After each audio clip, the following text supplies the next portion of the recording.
soup. Hi everybody, and welcome to the first episode of Roundtable, where we discuss the good soup and the bad. Today I have with me John. How you doing, John? Hey guys. I also have Brian. Brian, how you doing today, man? Great. Brian seems like he is eating. Brian, what are you eating? Brian's munching. A sandwich. Oh, nice. All right. You just got any kind of sandwich? What kind of sandwich? We're talking about good soup here. What kind of sandwich are you eating? Turkey with lettuce, tomato, black peppers, onions, and some Dijon mustard. All right, man. And yeah, you had me up until you said mustard. How you doing, Jerry, man? Doing good, man. I'm doing good. How are you doing? I am doing excellent. I'm excited to be here for our second take at this podcast. We are doing a second recording. This one hopefully goes a little better. We had some hiccups with the first one. So yeah, we'll just go straight into it. We're talking about hot takes. And for the first thing, I kind of want to talk about like a hit or miss. And that is the eternal format that we are on, a legacy format. Is it legacy format, hit or miss? Who's got something for me?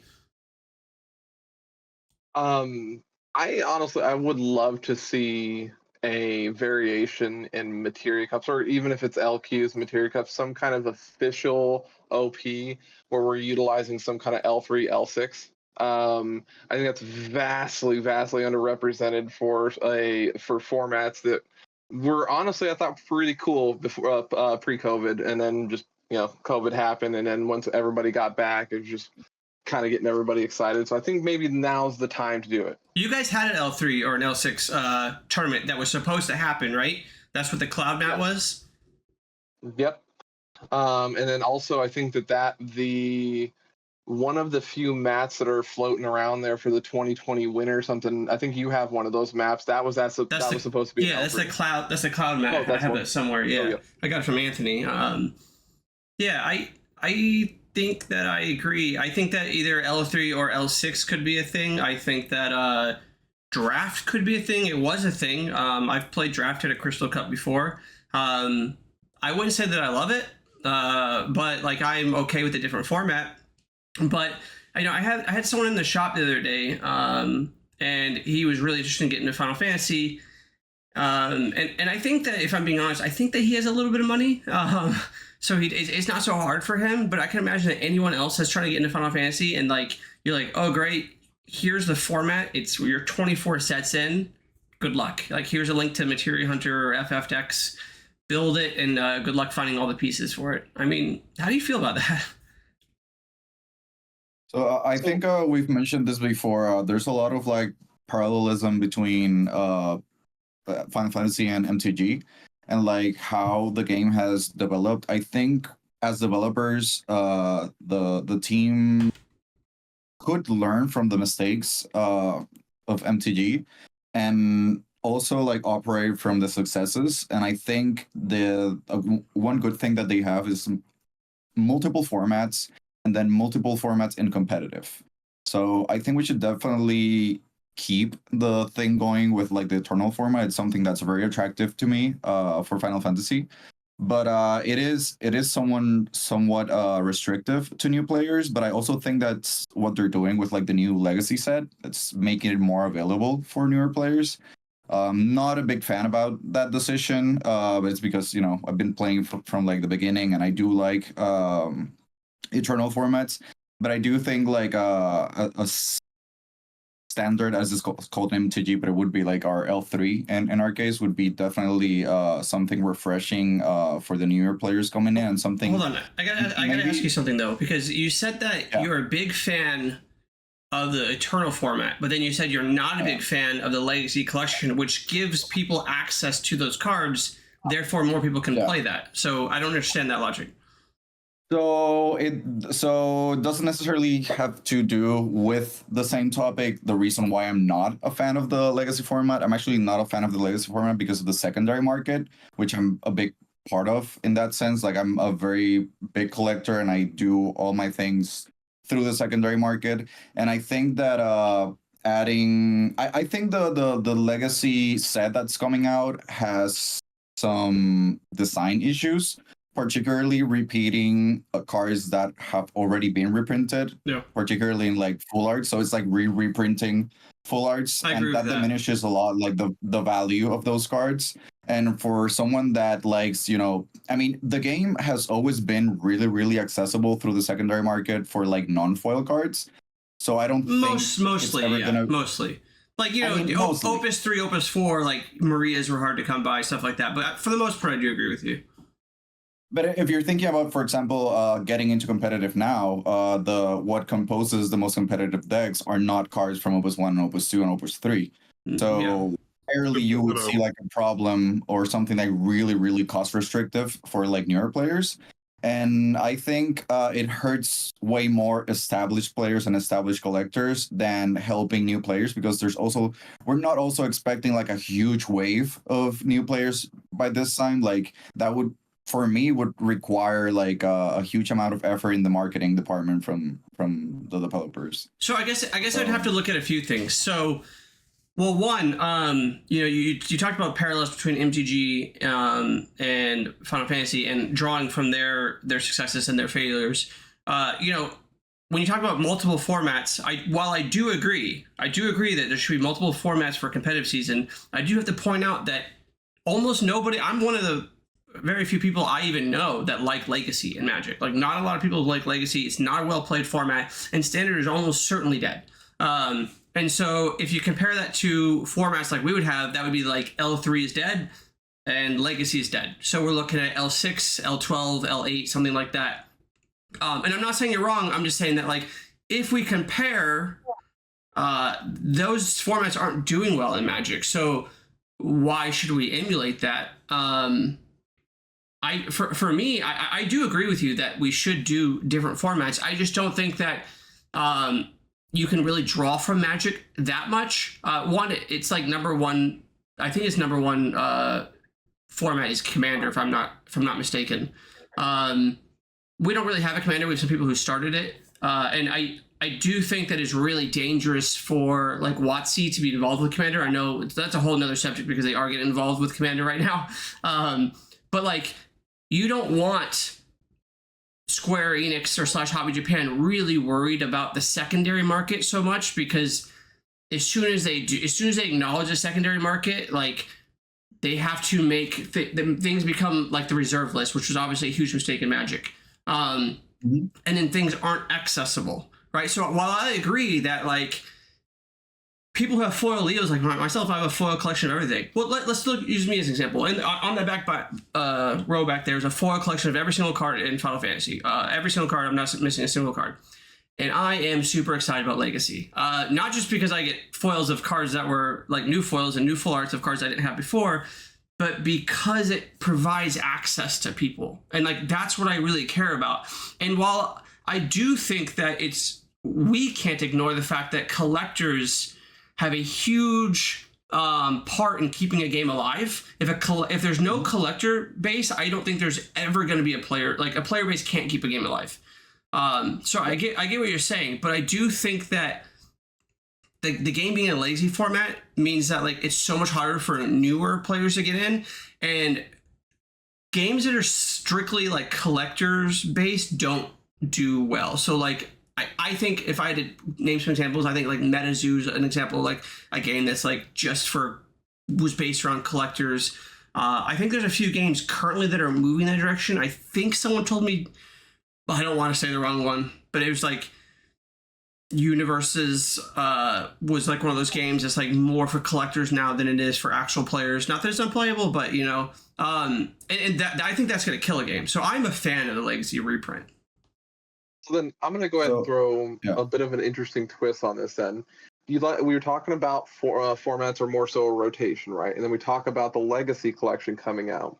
Do you think that having a known rotation will then make it easier for a Legacy collection to go ahead and be accessible? Like, do you think it puts less strain on what cards to reprint in a Legacy collection if there is an established rotation than a Legacy format in general? I don't think it would change any numbers from right now. I mean, like, right now we have a Legacy format, so if they need to know what cards should be reprinted, they can just look at what cards are doing well and how accessible are those cards. I think for the most part, game producers like Hobby Japan, they're not going to look at the secondary market and acknowledge it. They probably need to look at it. But at the same time, if they're looking at it, then why do we have another full art Ash? You know, like why do we get a second full art Ash where it wasn't even an expensive card in the first place? We're getting a Leo, that's good. So they're doing something about it. But yeah, I don't know if a format change would fix any of that.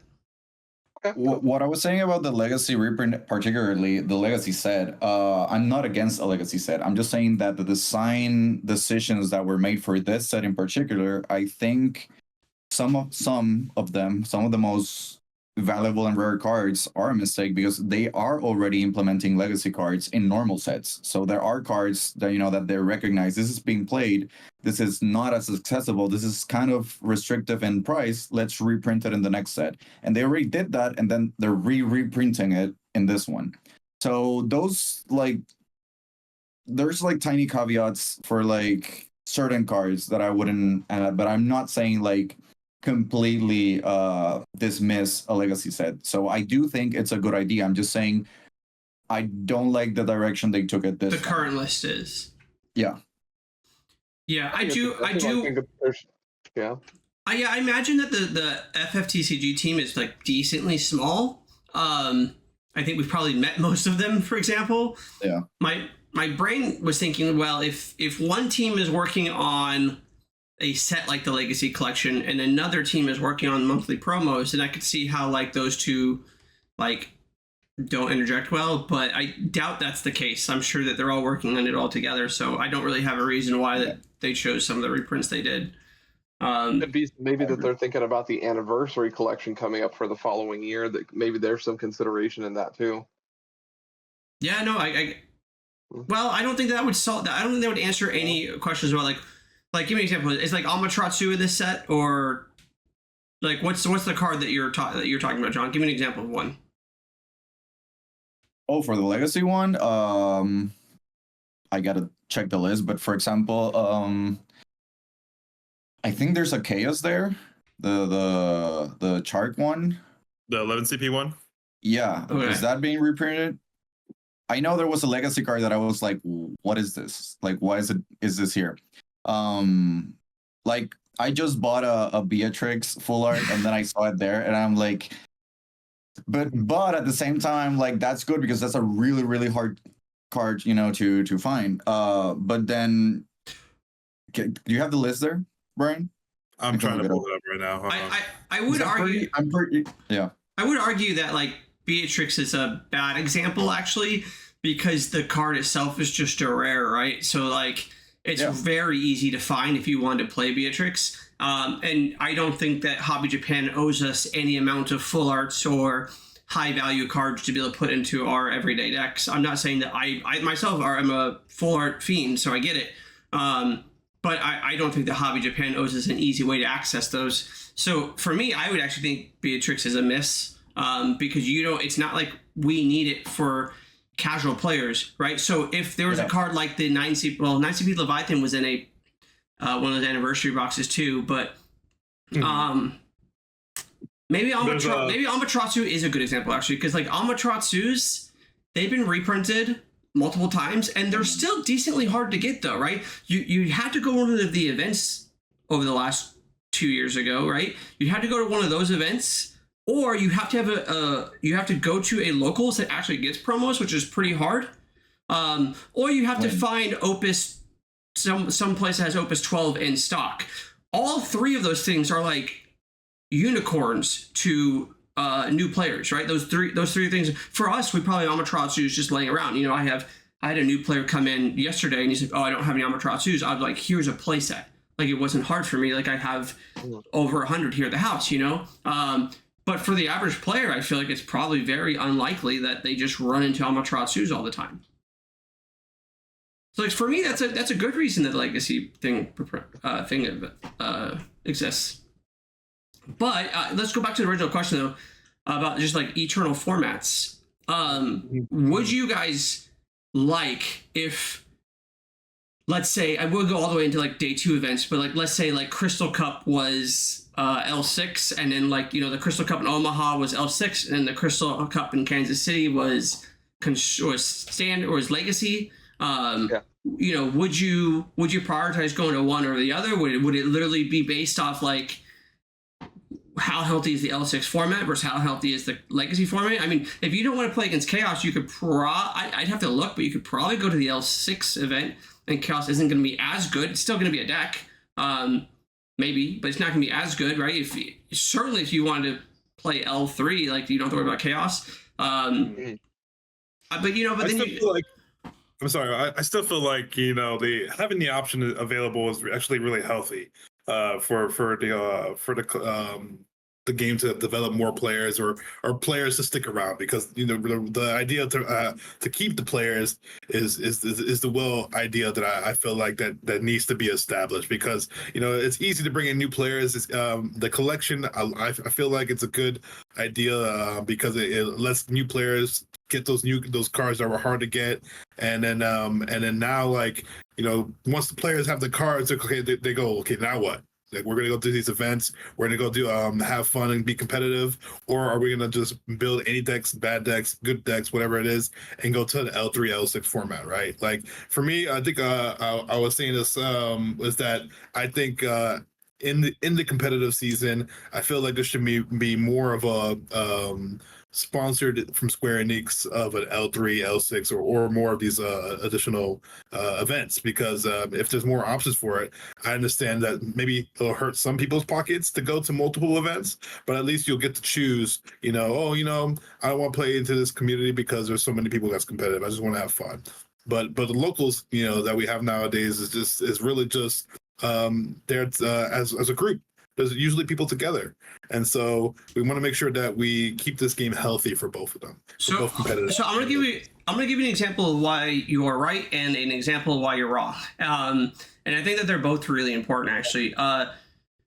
The reason that you're wrong as far as, like, having multiple things is, like, you know, let's take a Magic. We're gonna draw some comparisons. I get it that this game's not Magic. Please don't at me. I get it, but doesn't mean you can't learn from some things that these things have done, right? Magic is so much bigger of a game, right? And it has so many formats, and that might be good for some people, because some people like Legacy, some people like Modern, some people like Pioneer, Pauper, or whatever, Construct Standard. It used to be Extended back in the day, you know. But there was enough player base to support those things. That's the difference, I think. So if you had at one tournament that had an L6 format and one tournament that had a Legacy format, I would go to both. I think all four of us would go to both. But I think if we want to talk about accessibility for new players might not go to both. They might not have decks for both. So you're actually limiting the number. In addition, I don't know that I would choose one over the other. I might just say, is Omaha cheaper to fly to or Kansas cheaper to fly to? And that's the one I'm going to go to if I had to choose between the two.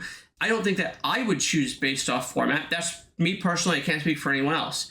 That's the reason that you might be a little wrong. The reason that you're right, though, is you talk about locals. And I'm going to talk about from an LGS standpoint. And that is that with the Legacy format, decks like Knights didn't get much, right? Like decks like Mono Wind. Like, I know Belgiumine is played as like a 1 of in some decks, or maybe some people played as a 3 or whatever. It's very easy to order a 3 of X up from TCG Player of a single card to update your deck, right? The new set sold so little in my store. I had literal locals who were like, I'm going to skip this set because there's nothing in it for me. If our formats were L3, L6, they couldn't do that. And maybe that seems bad for the actual purchaser, for the actual community, but it's an incentive for the store, the LGS, to carry the product, which moves product, which means more stores are carrying product, and therefore more players have access to Final Fantasy, or exposure. I think more exposure to Final Fantasy, right? So like right now in Tampa, we're the only store that carries of like 20 LGSs. We're the only store in the entire Tampa area that carries any Final Fantasy whatsoever.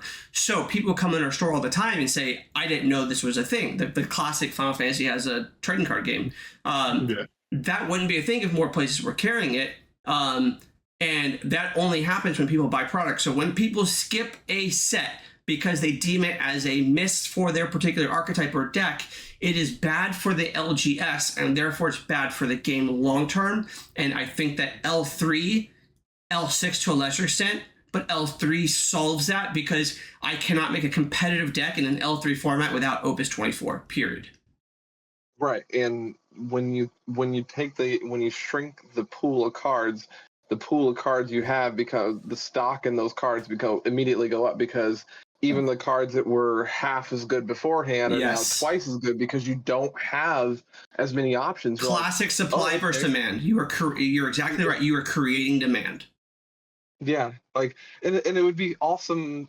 And this is just a personal, like, I would love to see flavor and just deck construction and just people's just brains like, wow, that is a cool combo. Like, you're not going to see as much of that getting out of people's comfort zones when I'm in Legacy, so I can do anything I want. We're in that L3, L6, you're like, okay, those mechanics that maybe were more of a set mechanic or a set tribal. I'm thinking of the Crystal Warriors thing. I think that in an L3, L6 environment, those things start becoming a lot more, better, hey, in a vacuum. Speaking of that, here's something to think about. Are we currently transitioning to that, whether we realize it or not? Right. So let's say we were transitioning to L3 format. Would it make sense to have Hidden Hope, Hidden Trials, like a block Hidden format? Legends? Like, aren't we there? Yeah. Aren't we there right now? Kinda. So like that's what it seems like these three sets are. They're all hidden whatsoever, right? And we're all expanding on the limit break mechanic. It feels a lot like a Magic block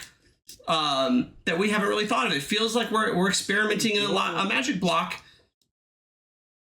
I'm okay with that because other card games I played, like WoW TCG and Versus System back in the day, they did block formats, and they even did block design, so they could actually say, what kind of theme do we want to go with? You're not hyper focused on creating the entirety of this theme out of one set. You can spread it over 3 sets if you want to. Think about like your favorite block from Magic, right? Like just using that as an example. Those are multiple sets you could pull. And if they start going along with that, I think that's gonna be really cool. It'll go ahead and put it'll put more flavor and more depth into a lot of these new things coming out. I can think of my favorite blocks from Magic. Off the top of my head, I can think of all of my favorite blocks from Magic. Not just sets, blocks. And that is something cool that I hope that they look at for... Same. Before we move out of this topic, I think you just said a lot of things are really, really good for the store and for longevity of the game. But the standard effect, which standard for us is Legacy, but going back to Magic, standard is like a block thing for, I think it's the last 2 blocks, something like that, like 5 or 6 sets. Yeah, I think they just changed it to something else with Foundations, but yeah, I get what you're saying.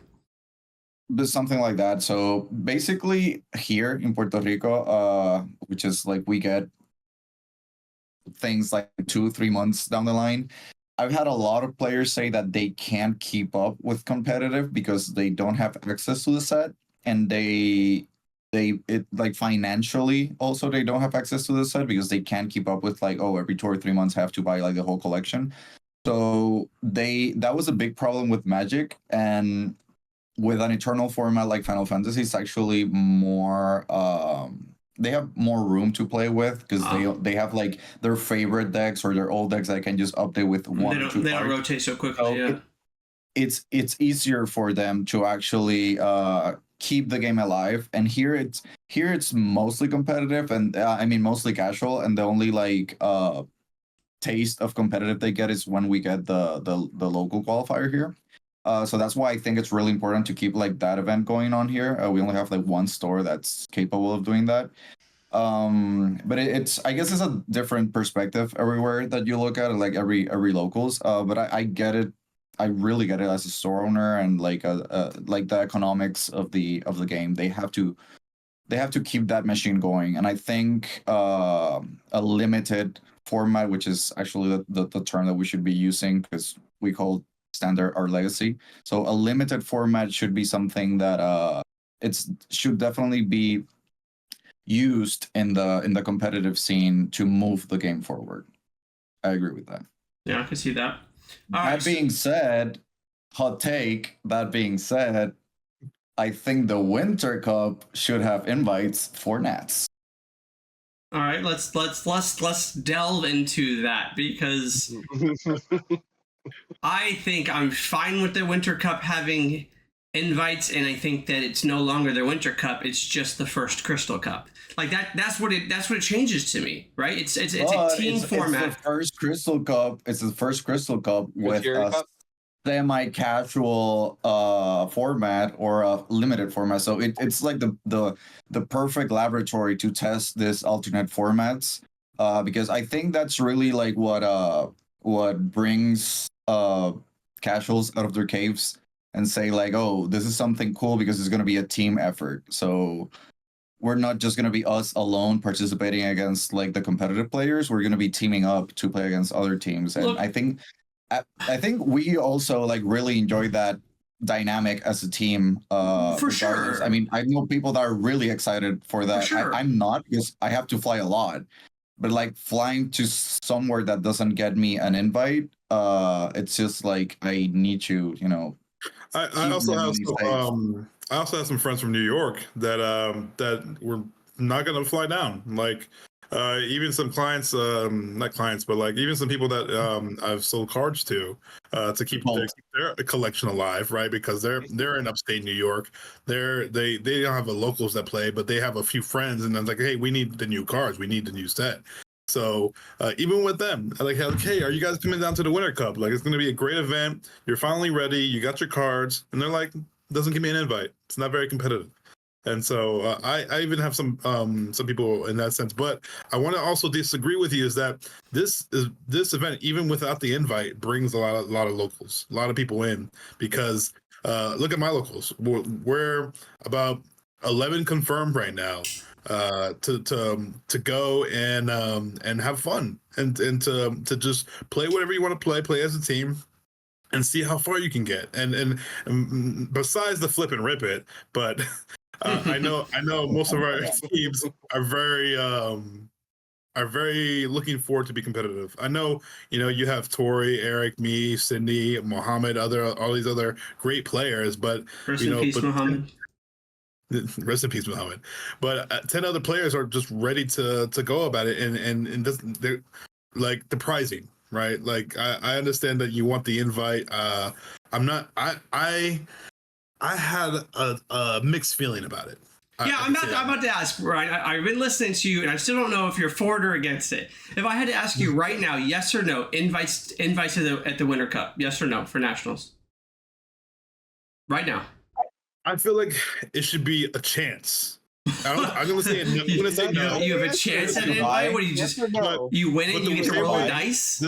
The same way you get like a buy card for nationals, you should get like a buy card for Materia Cups, right? Okay. You can make the top 16. That's how I feel. But let me ask you this, Brian. Okay, keeping that perspective. Okay. If you add the invite and you make it a slightly more or hugely more competitive event, do you think that alone will make your casuals shy away just because you're upping the competitive, or the whole like dynamic of the event is enough to like keep them? No, the thing is that they look at this event. They see it as not many people are going to be competitive, are going to be traveling to these events, so they feel like they're going to have more of a chance to win, to get on top. I mean, like, what do you think? Mm-hmm. Wouldn't you think this would be like more of a chance for them to actually qualify and give them like a better taste of what competitive? I mean, it could be like it will, but the most casual format to get into Nats. It might also be the opposite of what you're saying. If they give out 3 invites to nationals, it might just be like the 3 guys who don't have invites that are the best team up to get their invite on the very first event, right? Like that makes a lot of sense, right? Like I'm just saying if they gave out invites, I would reconsider going, and I would form with 2 of the best people that are on my team, period, to say that let's knock out our nationals invite day 1. But that's usually the mentality on going to Mature Cups. Like, we have the best deck, or we have the best strategy, and there's a lot of things we don't take into consideration, or there's like other teams thinking about other things that we're not thinking about. But if you make it like a team effort with a 3-deck format, there's a lot of more other things that one, we're not thinking about the whole rest of the season, so it's like an isolated thing, and two, a lot of things that we've never thought about because it's not a competitive event. If you make it competitive, then you're throwing in like so many variables that it could be a good thing for newer players that are not as experienced to chance it. I mean, I think there's more up to chance than in other events. It feels like the opposite to me. It feels like you're playing like as a newer person, for the chance that you get really good players on your team is very rare, right? Like it's not likely that if this was a competitive event that you're teaming up with two randoms, right? It's just not going to happen. But the better players are teaming up together. So if you think that they have a better chance to qualify, I think you're crazy. Like, I think that, like, I would expect top 8 to be probably exactly 24 people whose names we've already heard before. Like, exactly. So you the same type of people are going to be the same type of people are going to be there. You what? So, what are you saying? Oh, the same people who have been showing up for those events are going to be the same people who are going to be showing up for these events. But I want to go ahead. And that's not true, but like, Brian's people are not normally showing up to events, and now they're showing up. This is good. Fair, and I'll give that consideration. I think that the biggest thing that we're kind of not focusing, we're putting too much of a scope on the prize support that should be at the event, rather than the elephant in the room, which is the cost of travel. That is the biggest impact here. Like if the cost of travel to go to that event wasn't that expensive, I don't care what the pricing would be. I just want to go see you guys. You know, yeah. Like that's driving for me. 5 people. Yeah. Yeah. Yeah. And like they told me the other day, like oh, when are they gonna have that event at the bar like they did in Virginia the other time? Like before they had like this a random event. It wasn't not competitive. It was just maybe 20 to 30 people just showed up at a bar, free drink, play Final Fantasy, and it was amazing. Like I had a great time. Yeah. So, you know, Brian has a lot of locals. I don't have locals. I know John's scene's hurting in Puerto Rico too a little bit. What about you, Jerry? You have a big local scene, right?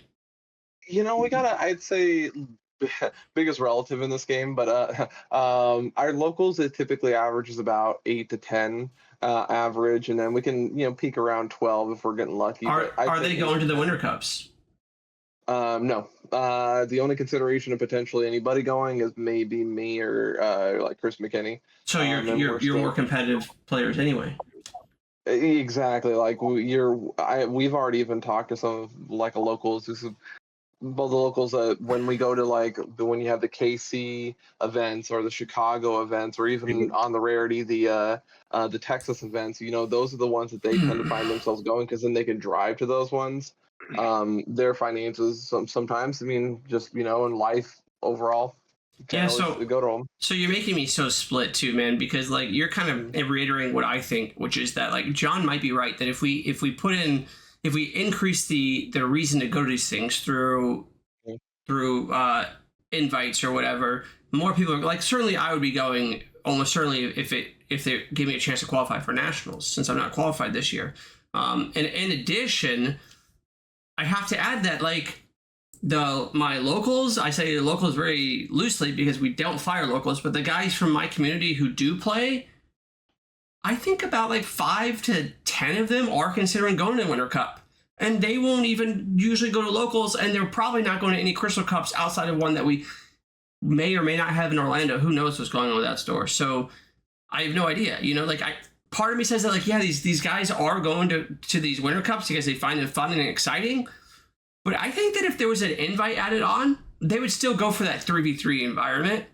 And they would just get crushed by a team of 3 really good players, but they would still have fun. Like that might not change. In fact, that probably won't change, right? Like most certainly, like I think the teams last year was the finals, like Torrey's team versus Hunter's team or something like that. I mean, that's probably not exactly right, but or Brian's team or someone, Players top 4 in that event, yeah. Yeah, so it was like the top 8 was a bunch of good teams with good players anyway. So did people still have fun? Yeah. So maybe they still will go. I don't know. Maybe you can do invites. Do you think that if you turn, I mean, this originated as a fan event, right? And like now we're having conversations where we're taking something that originated as a fan event, now turning it into an organized play. Because the fan events, the fans of the game are the organized competitive players. Like what other? There's not a lot of small time casuals, which I do want to transition that into the next conversation, which is okay. Do you bring decks? I'm going to use two ends of the spectrum because I believe in both of them being around the same. Do you bring decks like Chaos or decks like Mono Win to locals? Why or why not? Go. I don't, because I realize that the locals, not to go ahead and play heavily on it, it's a rule zero kind of thing. I look at my locals and realize what is going to be more fun and interactive and engaging for the locals. And I realize that the conversations I've had, they don't particularly care for Chaos. That's fine. I don't mind not playing it. And now if they do, when it comes around competitive season, that's where we start kind of saying, okay, hey, the closer we get to that, so you're saying but you're saying the ends justify the means then, right? You're saying that like I won't play Chaos if my locals don't want to, unless I need a test survey, in which case I'm going to do what I want. Even then, I don't. I tend to go ahead and play it off on the side in between rounds in that kind of way. Okay. Just because that's a kind of deck where I'm okay with, like, I'd rather, I see a new guy or I see somebody who's a very casual player. I'm not going to whip that deck out because I want them to keep coming back, is my kind of feeling. I've seen where people have driven away newer people because they had to pay the biggest, baddest thing all the time. And I'm not opposed to that, but at the same time, I realize that in my life at this point, like playing card games for so long, that's what I'm trying to foster for our community. So I think to kind of wrap it up is that, no, I wouldn't play Chaos in locals. I'd play something a little bit more tailored down. Okay, what about you? What about you, Brian? Last year I took an approach that me and Sydney had this conversation where like, let's not play decks that would demoralize our locals, right? And I took a chance at it. I really think that like they need to be exposed, right? Like there's chances where there's decks that are going to be there and they're going to whoop their butts, and then all of a sudden there's going to be other decks that are going to be a combination. And they're not going to know what to do, and then they're going to get demoralized. I had one person in the Winter Cup last year who went 0, like just like lost every round, and it was like, yeah, I'm not playing. I thought I was that good with Lightning of Fire, and I was like, who did you play with at locals? And it's like, Sydney and some other person. And I'm like, well, we need to prep you before you get into here or something like that. I don't think there's time for that. If anything, if you want to look to be competitive, or if you want to have fun, we both know what we both want to play. And I don't want to hide that opportunity from new players as well. So I mean, if I go back to it, okay, looking at the legacy cards that are being reprinted, I will tell everyone what's the best card that they're looking for their decks. I'll be like, hey, look, this is what you need. This is what you need to get. And so I think if people want to play Chaos because it's less cards that will be in other decks, so that they can share cards or not share cards, then I would say play Chaos. Because I'm gonna be honest, I didn't want to play Chaos in Nationals for that reason. I tried not playing Chaos, and look what happens to me. So I say play Chaos. Yeah, I mean, so you bring out 2 points. One, you didn't want to play Chaos because you thought it would ruin the fun of your opponents. And 2, you also didn't do as well as you thought you would have done if you were on Chaos. So it was like killing 2 birds. It was killing 2 Brians with 1 stone, is what it was. Right? You didn't get to test Chaos at locals, and you didn't get to play Chaos to guarantee a Worlds invite, which you would have I'm not saying you would have gone to tournament, maybe you would have, right? Who knows? And I think that could be the world of the difference. Yeah. What do you think, John? So there's 2 points. Like, I'm not gonna repeat everything that Brian said, but I do agree about the exposure thing. I also I definitely believe in the idea of bringing competitive decks to locals. One, because of that, because you want to expose locals to a competitive taste a little bit. And I also do believe in like coaching. Like if I beat someone with a deck that's competitive, that I built for competitive scene, I will show them the deck after we've played, and I will tell them these are the interactions and this is how you counter it. If you have cards in your deck that you want to like change to counter this is what you should play. And I always like, try to have that like mentorship going on.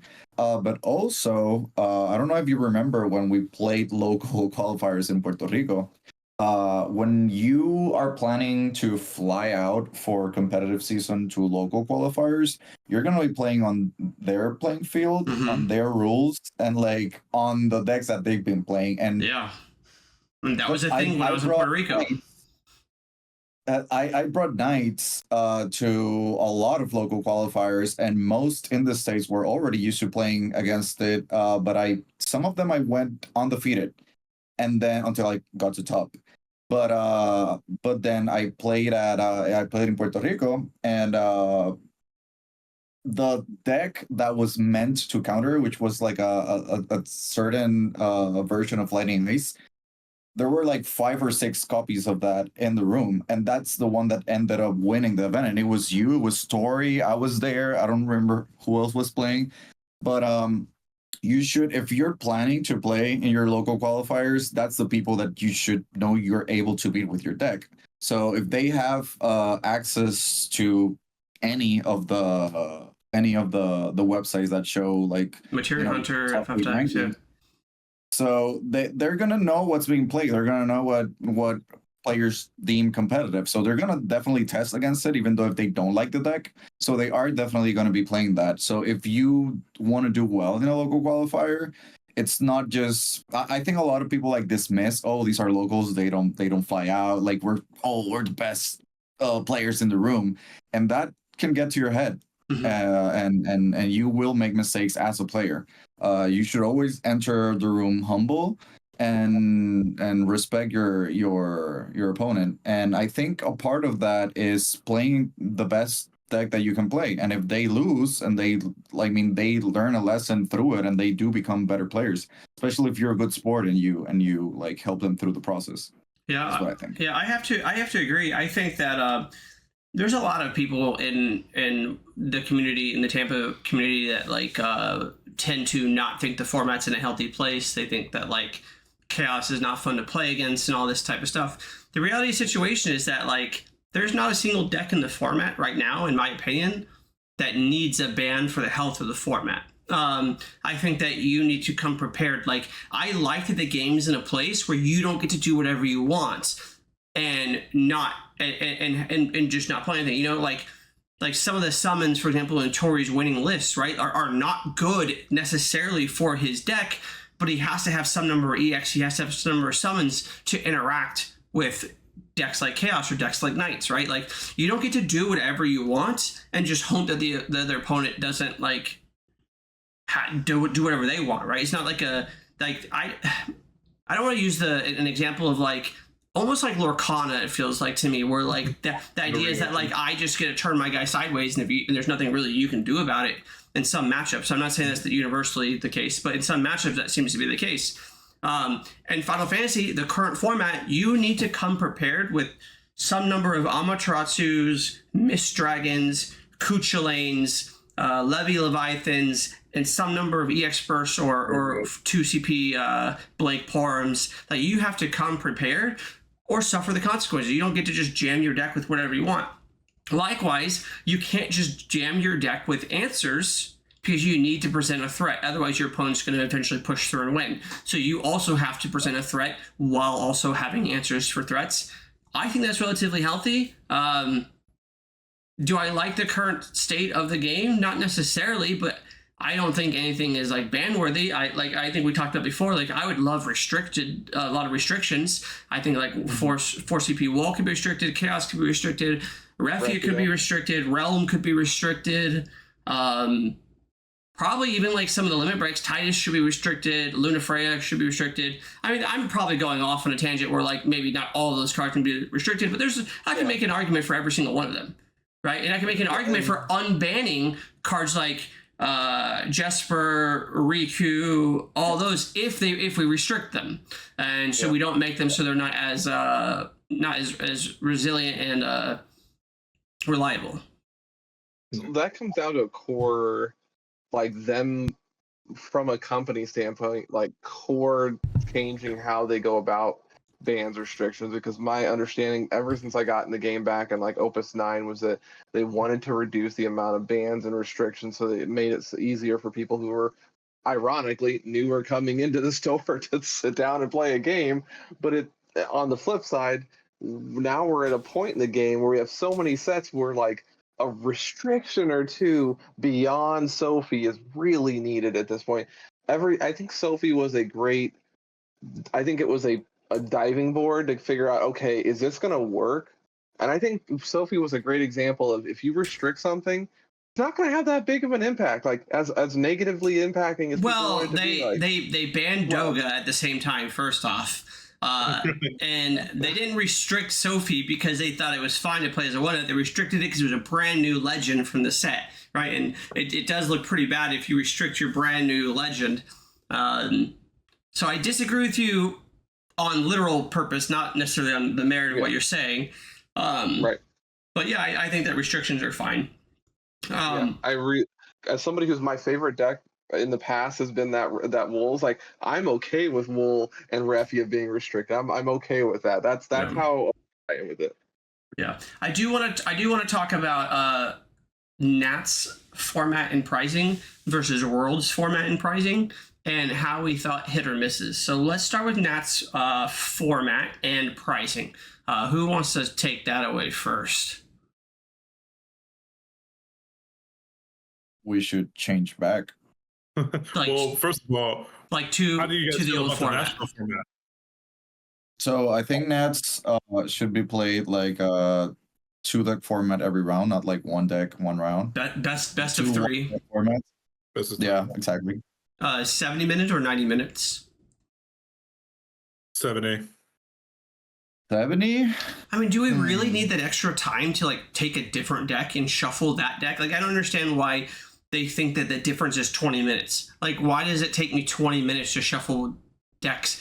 Like, they're averaging that it takes me 6.5 minutes between every round to shuffle.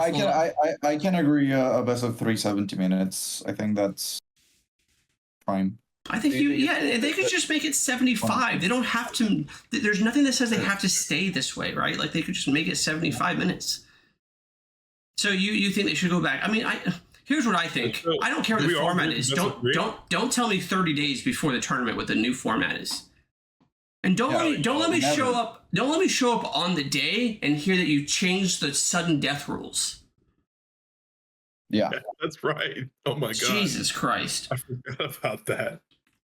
They just didn't want anyone to have a sudden death for that tournament only. For that tournament only. Can you go ahead, just for viewing purposes, explain what that was? Yeah. So we were already, of course. I know some people didn't think it was a big deal. Other people thought it completely changed their decks. But in addition to that, we showed up and we found out that each round would be going to sudden death. So instead of there being a potential for a double loss, just the person with the most damage dealt won. And if that was tied, they would play it out until the next damage was dealt. Why that's important? If you have like a deck with like Zidane or something, like that's a huge difference, right? Like you just hit your opponent once. Don't even give him a chance to play. Yeah, I mean, it just changes a little bit about like, Chaos is a great example. Like, I'll take my turn, good game. Not saying that's how the average game will end, but it just left a bad taste in a lot of our mouths. I also think that the pricing. So, invites going out to top 12 was great. I can say that as someone who got like 10th, so I got to go to Japan. Cool. Really excited about that. But they didn't pay for a trip to Japan, so I could have just gone to Japan. But yeah, I mean, you get to play in the World Championship, which is really cool pricing. But I want to talk a little bit more about the World's pricing when I get into that, because that's a whole different story. But the problem is I think that they just, the whole wall thing, the idea that they give you this really expensive card, a really expensive quote, as like I think people are starting to not be as hyped on them as they were. But it's an unplayable card. And I get that they probably do that on purpose. But they don't need to make a unique card. So they're giving us a unique card that's hard to get anywhere and saying, well, since it's unplayable, it's fine. Why don't they just give us a really, really good card, make it unique for nationals, and therefore, like if we got like this really foily rainbowed art Laswell, right? That was like you could only get at nationals. Like it wouldn't hurt the normal community because they can still play Laswell. Right, but then we get this really high quality Laswell that's really hard to get, and people would actually they freaking want 3 of those for their Knights deck, right? But instead we get this wall that's like unplayable, and then like only collectors want it. Like that's it. Like the only market for it is collectors if you want to sell your prizing. And I totally get that people will argue that like you're not supposed to just sell your prizing. That's not what it's for. But in a situation in which we confront to like reality, like it is what we need to do in order for some of us to continue to go to events. It's the reality of the situation. Like I don't know how many events John or Brian or even you, Jerry, sold your winnings from the last events to continue to go to these next events. So I get that not necessarily the reason that they're doing them, but that's what we have to use. So I would love to see a full art Laswell. I mean, I don't freaking play Laswell. I'd love to see a full art Element Sales, like something. Like they could have made like a beautiful freaking warrior light since it's 4 colors and made like the rainbow like shine like really cool, like gold whatever lettering, and like that would have been insane and also playable, and that would have been such cool pricing. Now I want to transition that into the Worlds format. Here's a hot take, and we'll probably just close off with this. 2019 Worlds was better than 2024 Worlds, even though it was in Los Angeles. Now, here's why. 2019 Worlds, we gathered at the location the day before. We all went out as a group, everyone from all over the world, to dinner. We all had drinks. It was a group gathering with Kageyama-san, with Rochelle, with Will was there. Like so all the reps were there, all the players were there. And then we got handed our jerseys. Our jerseys had our last name on them. Right? It was really cool. Personalized. Then we got our playmats. Our playmats had our last name on them. Really cool. Japan. More people got to go to Japan. I understand that is a cost-saving thing or what have you be. But I would rather them, instead of spending the extra 3-4K they spent on getting the extra 2 players from 1st through 4th, I'd rather them spend 1st through 2nd gets a paid trip, and 3rd through 12th have to pay for the trip, and they use that money on making World's experience awesome. Because right now, I shit you not, I'm very tempted to sell my World's jackets. I'm selling my World's playmat, but I'm really tempted to sell the jacket because it doesn't mean anything to me. It doesn't have my name on it. It's not personalized. It just says Team North America. And it's not one of a kind in any type of way. And like, it probably costs $5 to get that thing with your name on it. So like, I think that the World's pricing was such a miss. And then format, sorry to rant here, guys. I'm tilted about this. No. But formats is so terrible. Best of 1 for stream is just not fun to watch, especially when Chaos is in the format, when Mono wins in the format, when all the decks are in the format, Mono Ice, they can lead to very one-sided games. And that matchup, if it was best of 3, might not be one-sided. Chaos might not draw the nuts 2 rounds in a row. Mono Ice might not be able to lock you out 2 rounds in a row. Win can certainly stumble sometimes with his backups, right? You can have interactive games. Or you can have some games that Knights just kills you on turn 3, right? Like, But in a best of 3, right, where you switch decks, like John was talking about, we should go back to, in a best of 3 where you switch decks, you get possibly 3 different matchups. You get deck A versus deck A versus deck B, and deck B versus deck A, right? So, or you get deck B versus deck B. So I guess there's a reality of 4 different possible matchups. You're going to see at least 3 of them if it goes to 3. But you're going to see, no matter what, at least 2 matchups among 2 different decks if you do best of 2 or best of 3 format. And I understand for time constraints or the reasons why like this is a little harder, you don't need to force 8 rounds.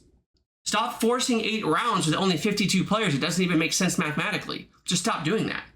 Just do 6 rounds or 7 rounds, whatever you want to do, and extend that extra 90 minutes into a second round. Like a second game.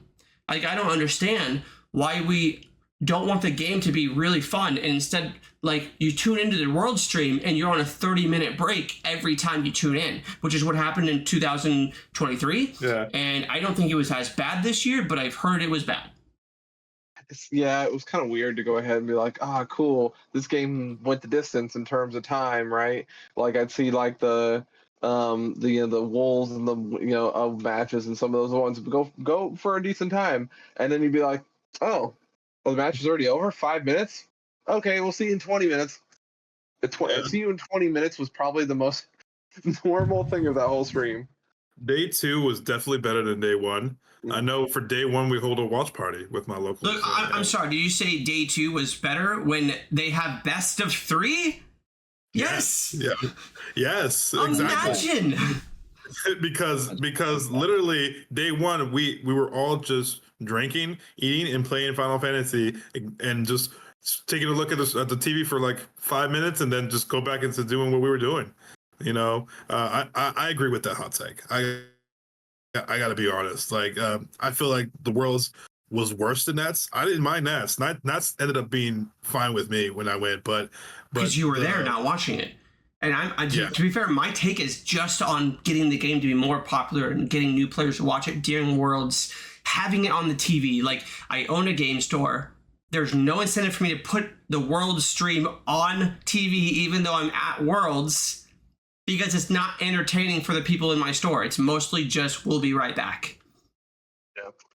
And then I will also say that, look, I think that the winner of Worlds getting a wall 1 of 1 for the winner, and KP getting a finalist 1 of 1 card is really cool.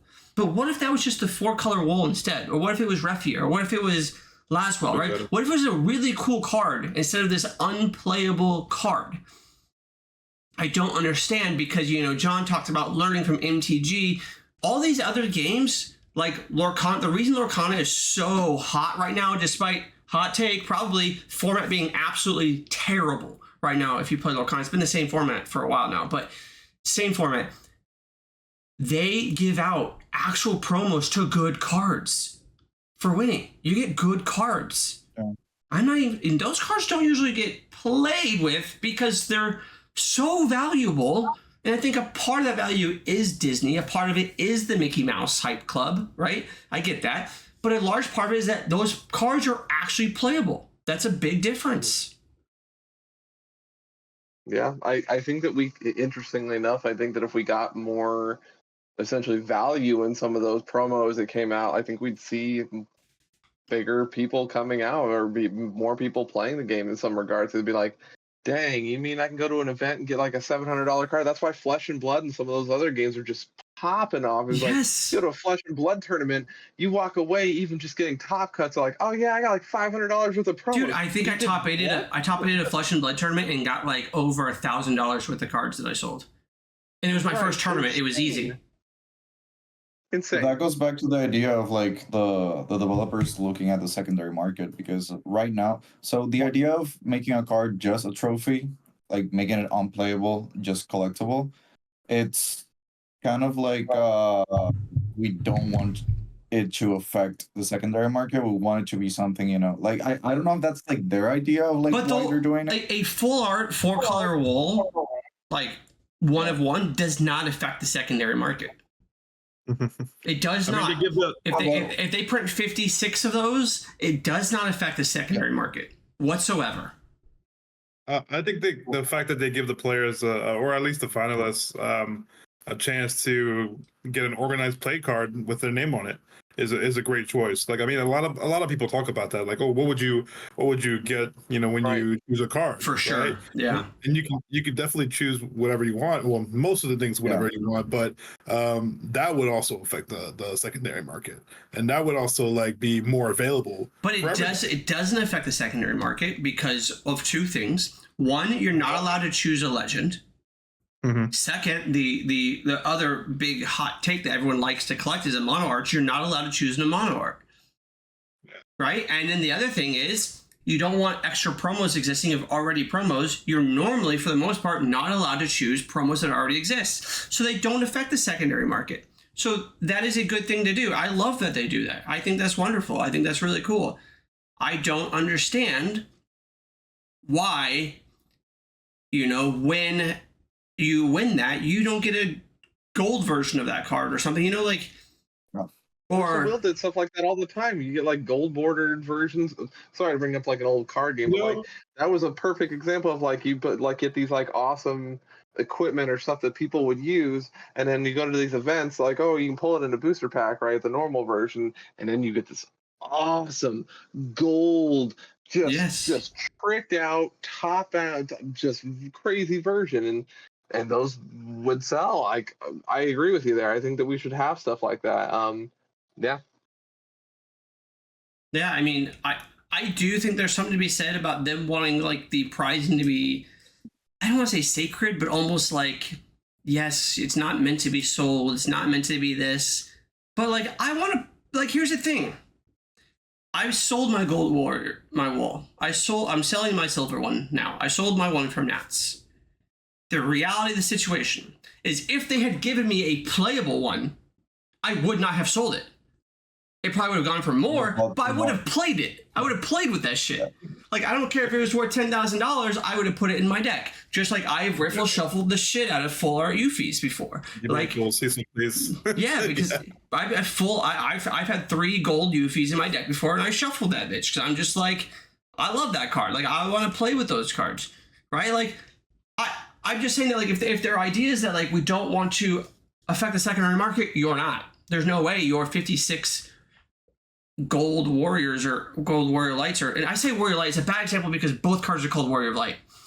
But you know what I'm talking about. 4-color wall would be a great example. I wish I'd started off with a different card because, that like, I don't even want to say Refia because that's a second one that's also I think that's one of the ones in the legacy print that's being reprinted again. Right? It's just like, why are we doing another Refia? But if they did a gold bordered Refia, it would be the first time I considered playing Refia. Like, that's, like, I'd be like, well, what if I want to play Refia? I'm going to want this card. I don't even think, are they reprinting Kusith? Yes, they are. I already know this answer. It's yes, they are. I will 100% say they are. Fair. Yeah. But no, the thing though is like, and maybe this is the other elephant in the room that's not being addressed, is the fact that I know what we talked about before is marketing. Like, this game doesn't do jack for marketing. We're lucky that we get an IGN front pager when a new set comes out. Well, that's relatively new too, but yeah.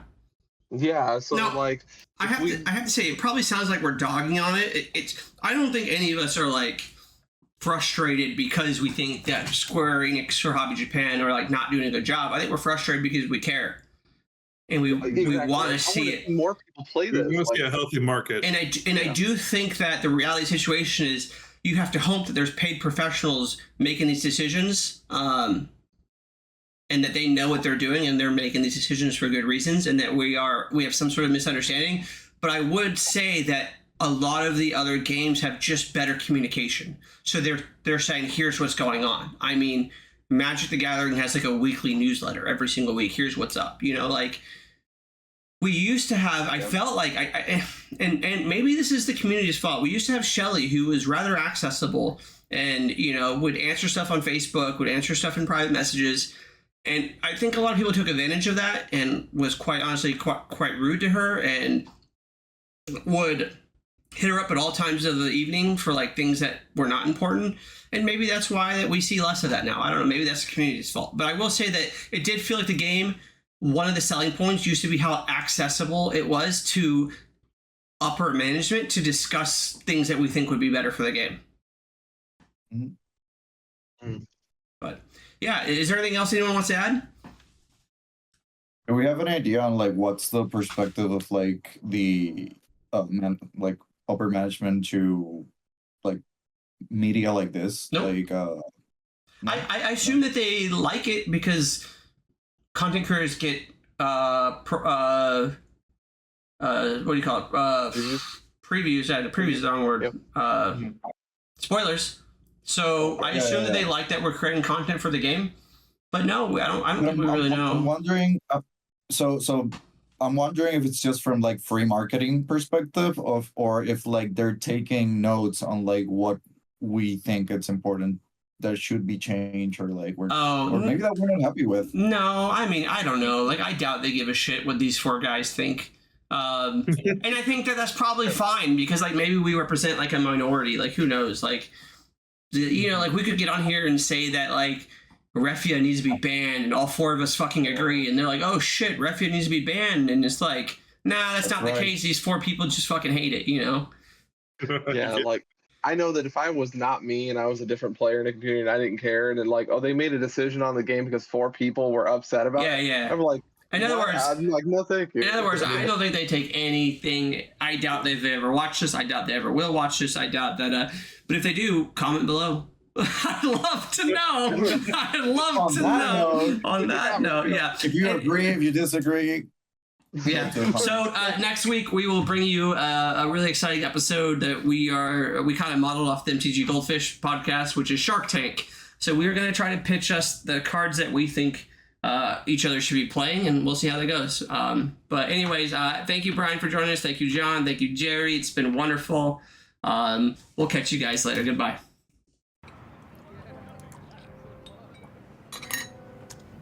Super.